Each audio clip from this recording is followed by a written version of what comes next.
पंतप्रधान नरेंद्र मोदी यांच्या हस्ते आज पालघरमधल्या वाढवण बंदराच्या भूमिपूजनाचा सोहळा सुद्धा पार पडणार आहे।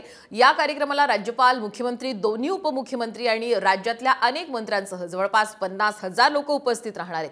पालघरच्या सिडको मैदानावरती दुपारी 1 वाजता हा कार्यक्रम पार पडेल।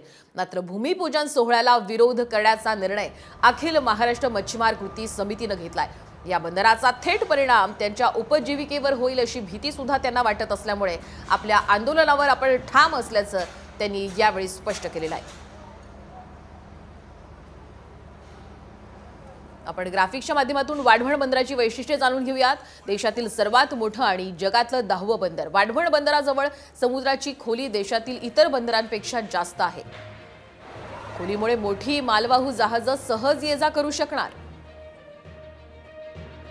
मध्य पूर्व आणि युरोपमध्ये माल वाहतूक ही सोपी होईल। राष्ट्रीय आणि आंतरराष्ट्रीय किनारपट्ट्यांना जोडण्याचं काम हे बंदर करेल। भूसंपादनासह बंदराचा एकूण खर्च 76,220 कोटी रुपये इतका आहे। प्रकल्पासाठी 1,448 हेक्टर जागा समुद्रामध्ये भराव वाढवली जाणार।